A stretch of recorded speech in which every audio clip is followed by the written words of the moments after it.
Hi, Tech New Old here, and today I'm going to be looking at some new tech, the Garmin Edge Explorer. This is a bike computer. I've taken up cycling. I love it. Middle-aged guy.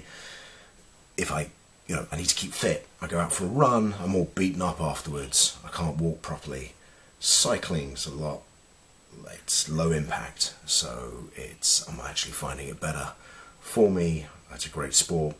And anyway, I wanted a bike computer, GPS bike computer. Okay, let's take a look. I've got a rubber cover on it, which is recommended because you're bound to drop your bike at some point, and you don't want to get this all scuffed. So it switches on pretty quick, and you are straight into the menu. Now, normally if this is on your bike, you just hit ride, and this is ready to go. It's preset. Oh, it's connected to my phone, of course. I've set that all up. You'll have to do that yourself. And it's preset to your phone because it will give you notifications of calls. If you have allowed it to give you notifications, you don't have to. So I've taken most of the most popular statistics, distance, speed, total ascent, time of day, the time or how long you spent in the ride, average speed, heart rate, and average heart rate. Now, this doesn't actually give you the heart rate. I connect it to my smartwatch, and I put my smartwatch. I do a classic bicycle ride, internal bike ride, training bike, and I set it to broadcast. And then it broadcasts my heart rate, and that picks it up because it's set up and you're ready to go. So I did find the controls a bit fiddly. It didn't always make sense to me which button did what. Especially when I'm riding, I tend to hit the wrong thing. I don't want to save the ride. Discard ride. Here we go. Save ride? No. Discard ride. Discard ride. Oh, it's just a bit long-winded. Lots of options.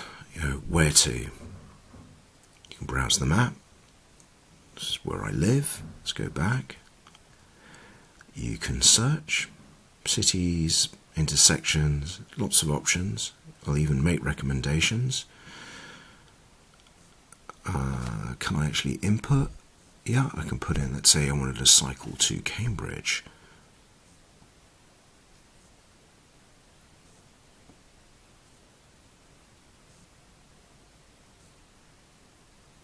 See what it says.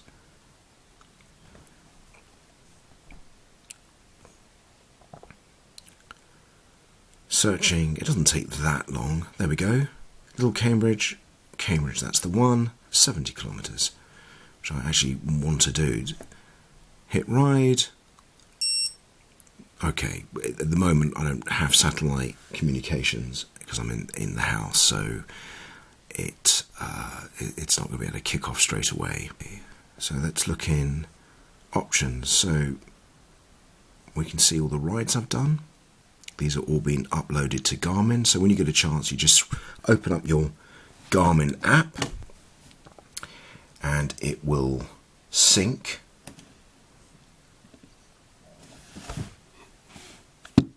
So let's do this now.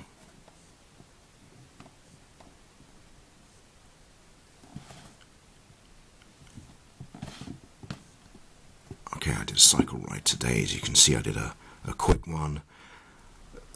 I used the Garmin Explore, and all the details have loaded up nicely.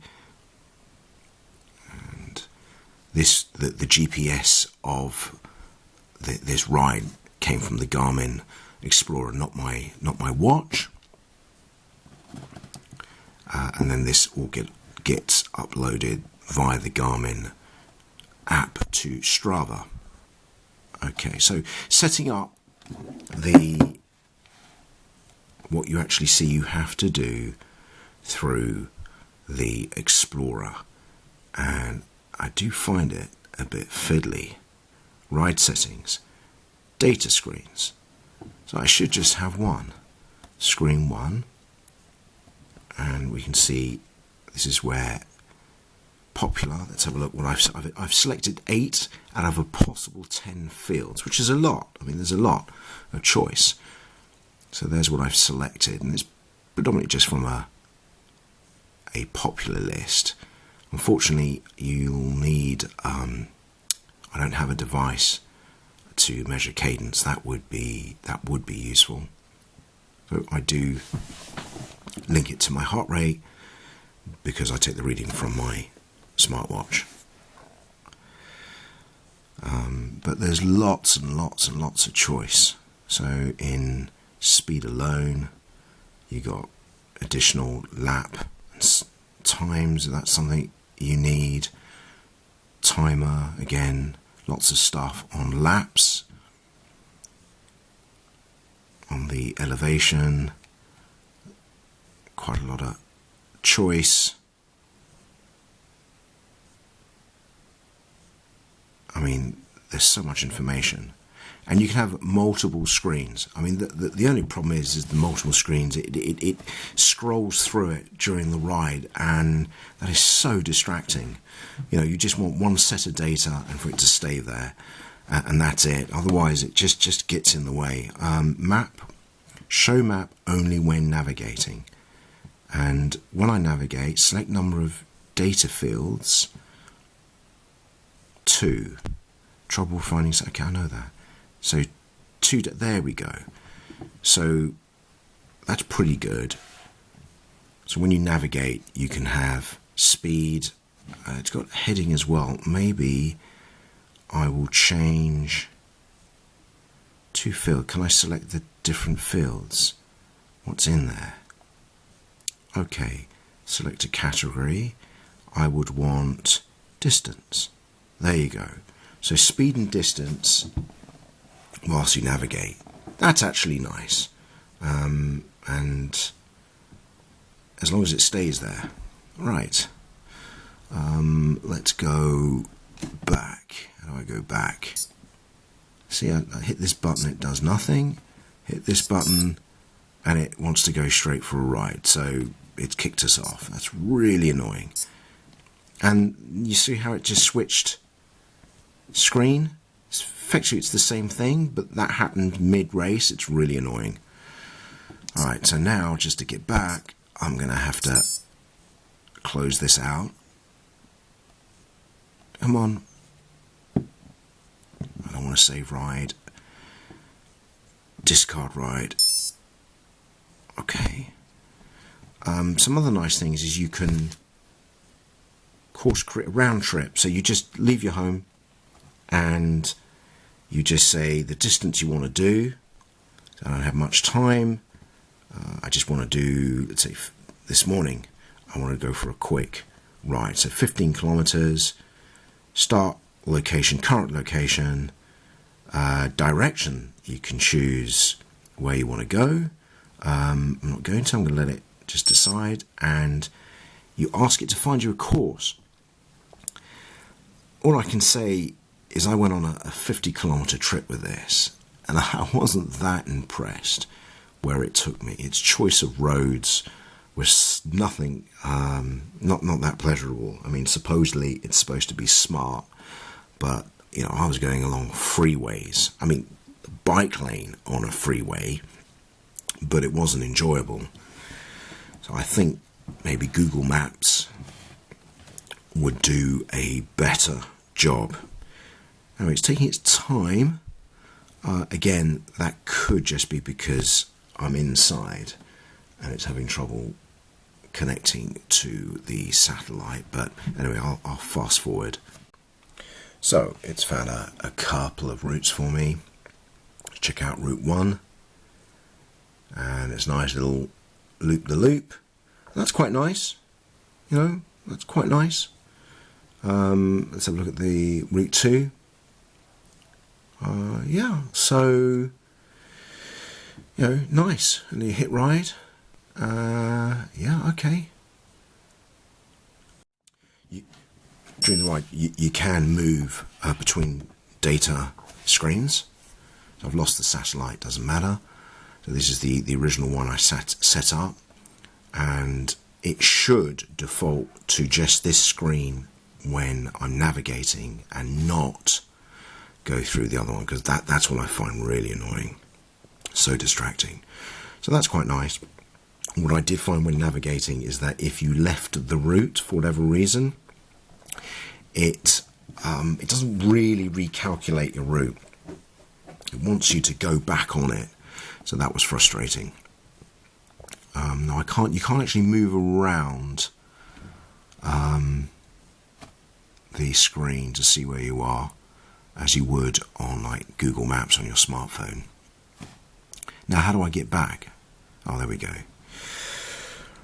Right, so look, overall it's a pretty good machine. You got a 3-inch screen, anti-glare, no problem seeing it, obviously also effective during the night. You've got all the GPS and maps, and supposedly there's a lot of extra market stuff you can use, or stuff from Garmin as well, which I haven't really explored that much.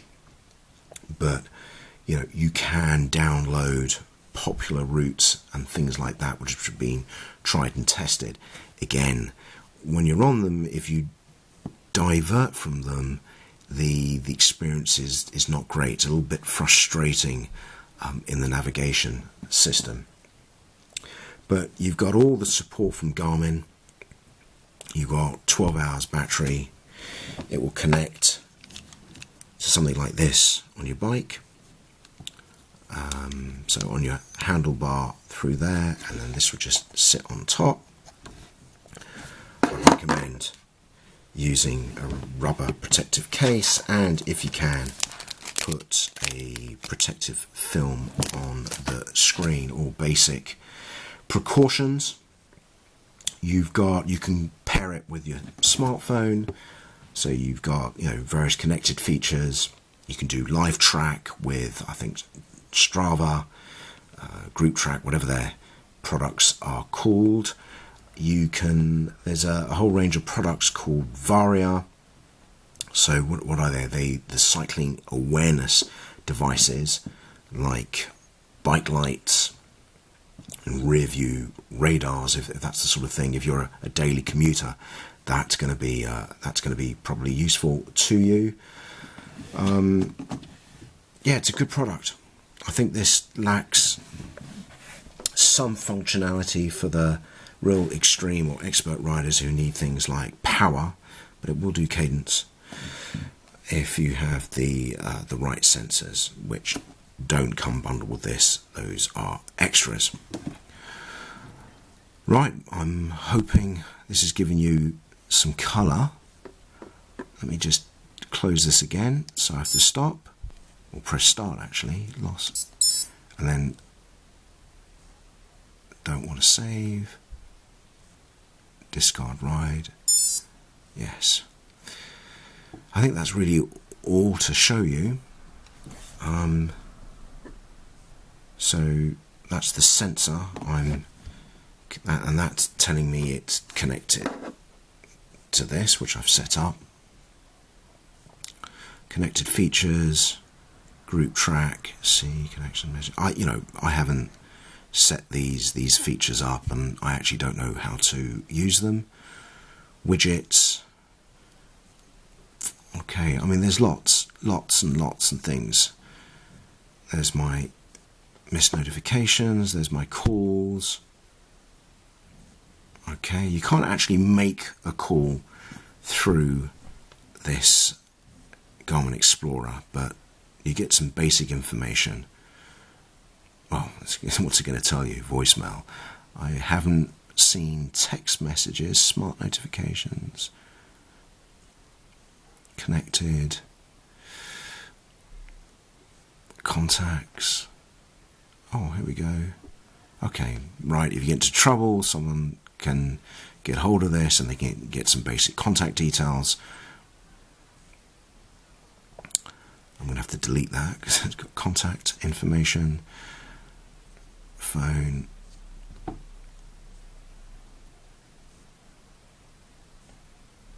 guest mode, system. There you go. Okay, here I'm trying to set up the Garmin Explore with one hand, because obviously I'm filming with the other, so it makes it slightly harder. It's a very easy thing to do. It just slips on that mounting arm. Just looks harder here. In the box, it doesn't have the mounting arm. It has another simpler fixture, so you have to acquire that mounting arm. There's loads of them on eBay, Amazon, or from third-party sellers, or Garmin themselves. So I've just switched it on, and the button bottom right, oh, you can just see me and my camera, my iPhone 5S, the old one. There you go, it's ready. It's pretty quick, and it's connected to the satellites. Now, before you go, you just got to tell it you're starting to ride. There is a way to get it to automatically start recording your ride as far as distances when you go over a speed of, let's say, 10 kilometers per hour. I haven't set it up in this video. Now it's recording distance and speed, actually recording your trip.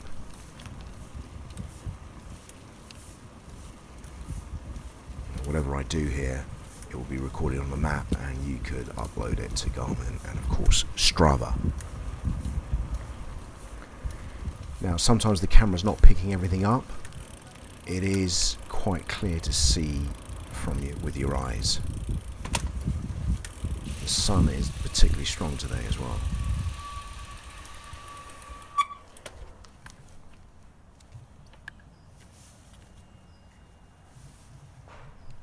Yeah, sometimes I have to keep adjusting the Garmin, and I found the arm did slip a few times. That's probably because I didn't put it on tight enough. It gives you like little fixings to make sure it's tight around the handlebars.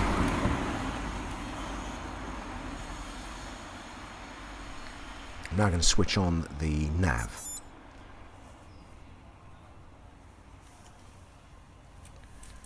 Basically, see, it just looks like a car satellite navigation system. One thing I noticed here was that I didn't have any readings. So that's a little quick fix which is coming up.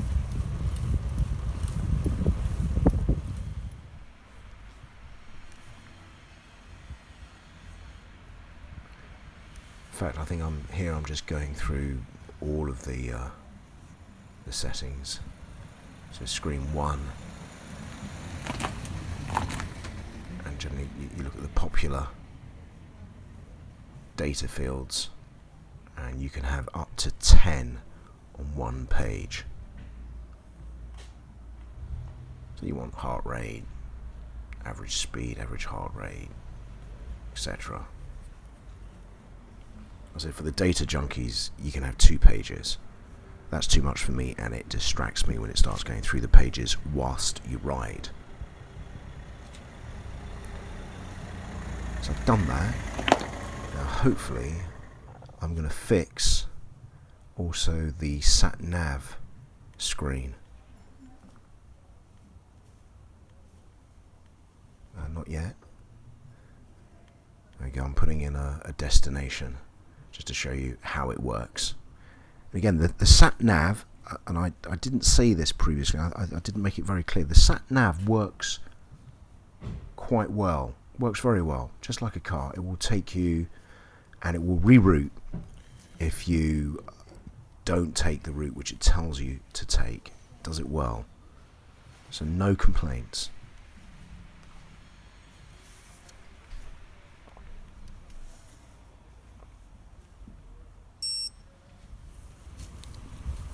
Again, you can see I've got no data fields on that page. I will eventually fix that. Satnav's telling me to take a left. I believe for this example I'm going to do the opposite.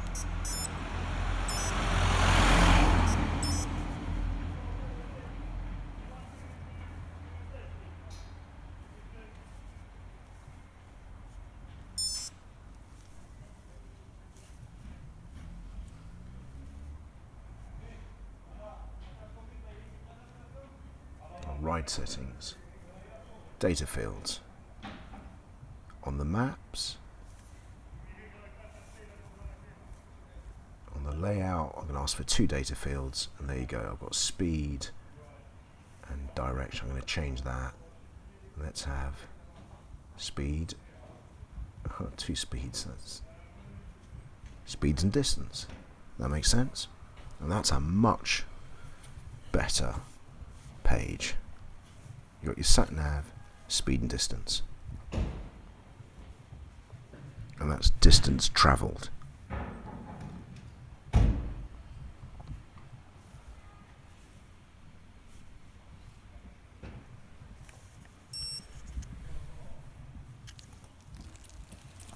And off we go.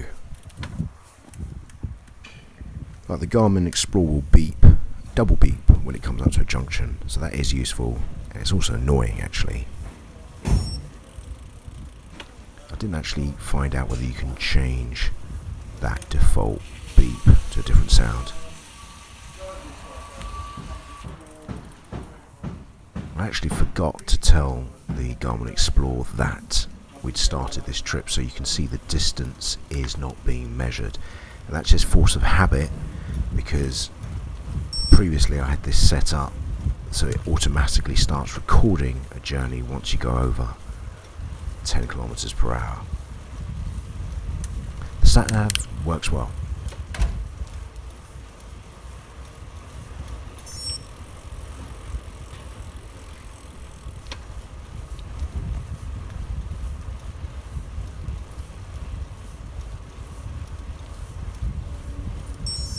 Easy to see. There was the double beep telling me to turn right. There you go. Now I'm telling it to record my journey.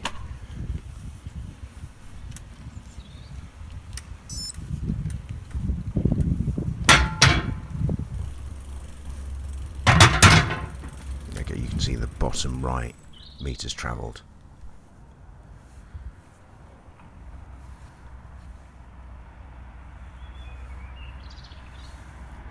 So now, what about asking the Garmin Explorer to find a route for you? I don't know where you want to go, you just want to go for a ride. So I tried putting in 5 kilometers, that was rejected, so I think the minimum is 10 kilometers. But it's still a great feature. You tell it where you want to start from let's say current location. You just ask it whether it will ask you want to go north, south, east, west, or you don't care, and it will work out a round trip or not. You don't have to do a round trip. You'll have a couple of options. You can look at them and then off you go. My couple of criticisms is that the route is not necessarily a great one, and if you deviate from the route which it gives you, it's really annoying. It just tries to get you back onto the same road, even though it may not be appropriate. I've already spoken about driving alongside a motorway. Well, there's my route, and off I go. At least I know I'll be taken back home again. There are ways where you can actually upload other routes from third parties. That's probably a much better experience. I never got round to doing that. Probably not that complicated.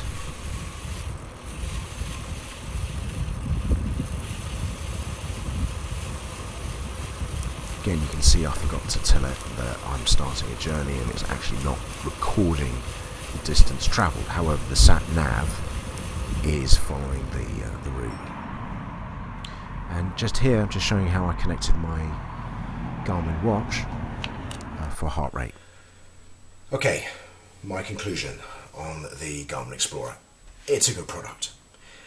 I've taken it out and really given it a proper testing now, and I've got over some of the hurdles which I had before, and I can report back. It's a good product. The problem was I didn't know how to use it properly, and that could be a criticism, that it's slightly fiddly to work out, and if I got it to do what I wanted it to do, it was more by chance. Now that means that maybe some of you are going to find it a lot easier than me. I'm a middle-aged guy. I do technology, but I just found it a bit fiddly. But if you persevere with it, it's good. Satellite navigation really works. Give it a postcode. It will take you there. If you deviate from the route, it will recalculate and find the next best route from the point where you are. It might try and send you back if it's still the right route, but it will eventually recalculate. On the flip side, one of my criticisms was if you set you ask it to set a route for you, like you're at home, you want to go on a 30k bike ride, there's the option to do that. The problem is that route may not be suitable, and if you deviate from it, it just tries to get you back on that route, and it's so annoying as the machine just beeps away. As you move up and further away, it just tries to keep getting you back to the same parallel point on that route. So that didn't work for me. But everything else, it's good. You've got lots of data readings. I figured out how to, if you limit the data readings, I think up to 10, that's one page. You can have another data screen. You can tell it whether you want it to flip through them automatically or if you do it manually. I didn't know how to do that first time. I just limit it to one page. That's enough data for me. And of course, the other thing is on the sat nav, you can fix it so it's got two data variables on there, like speed and distance, and so it's a focused experience with the sat nav, which previously one of my criticisms of it was that you got your sat nav and next thing you know it's scrolling into your data variable page, and I just that was just such a distraction while you're trying to ride. Other things I don't like about it, it's a bit big for me. It was interfering with some of my other gadgets on there, my light, and if I was going to have my phone attached. It's a little bit big, but it's not so big. The Garmin 1000 or the 1030 are going to be slightly bigger, but there are smaller out there, the 520, 530, 510, and of course the Garmin 25, Edge 25 and the Edge 130 are all smaller. So think about that if size is important. But this Garmin Explorer is basically a cut down version of the 1030, which is super expensive. And this Garmin Explorer, I think, retails around £200, but if you hunt around, you can get it cheaper. So it's a good product. For a lot of you, it's going to tick a lot of boxes. For the data junkie, it's going to miss some stuff like power meterage and some other variables. But for most of you who want a decent bike computer which does GPS and gives you good data fields and is compatible with Ant Plus data sensors, it's a good product. And remember, if you don't have the Ant Plus sensors, I managed to use my Garmin watch to broadcast my heart rate to the Garmin Explorer, and that also worked very well. And when you're done with your your ride, you just sync it with your Garmin Connect app and your data's there, and if you've got a Strava account, they talk to each other and you can look at your ride on Strava. So good product. Hope you've enjoyed this review and it's useful, and it's useful in helping you make your decision. Thanks for watching. Bye.